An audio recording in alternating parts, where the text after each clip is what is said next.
A capacity for existential flexibility. We'll stick with the Apple theme. Why not? In 1979, Steve Jobs and a bunch of his senior executives visited Xerox PARC. In 1979, Apple was already a big company. They had already had the success on the Apple I and the Apple II. Steve Jobs was already a famous CEO. And as executives do, they visit each other's companies, and on this particular day, they went and visited Xerox's R&D division, Xerox PARC in Palo Alto. And while they were there, Xerox showed them something they had invented called the graphic user interface. And the graphic user interface allowed computer users to move a mouse so that you could move a cursor over the desktop and click on icons and folders in order to work the computer. In other words, you didn't have to learn a computer language anymore. As they're leaving Xerox, Jobs says to his executives, we have to invest in this graphic user interface thing. Remember, if the cause is to empower individuals to stand up to Big Brother, this graphic user interface thing empowers way more people to be able to use the technology. The voice of reason spoke up and said, Steve, we can't. We can't do that. We've already invested millions of dollars and countless man-hours in a different strategic direction. If we change and invest in the graphic user interface, we're going to blow up our own company. We can't just abandon our investment. To which Jobs actually said, if we don't blow up our company, somebody else will.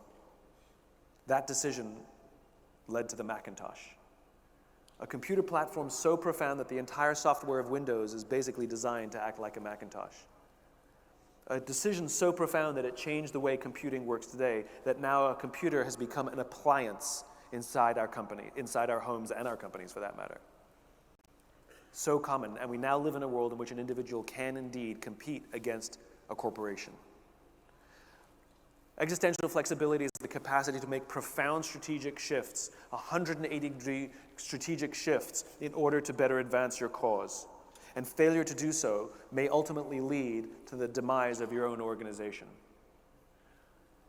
Back when Blockbuster, you remember Blockbuster was the 800-pound gorilla, especially in the United States. Basically, you couldn't rent videos from anywhere else except from Blockbuster versus mom and pops that were in your local neighborhood.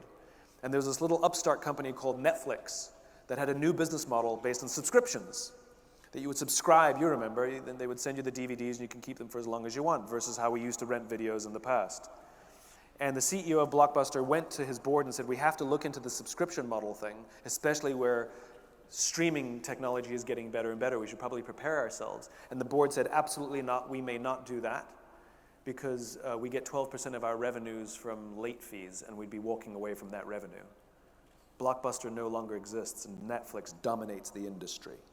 Because if you're not willing to blow up your own company, the market will blow it up for you. Even if it means making a short-term hit to the short-term results. In order to have a capacity for existential flexibility, one, you have to have a just cause, and B, you have to have trusting teams.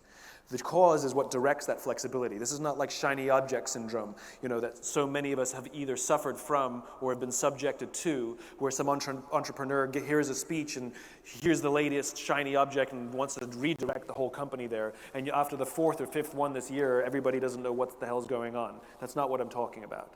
I'm not talking about the daily flexibility required to run your business.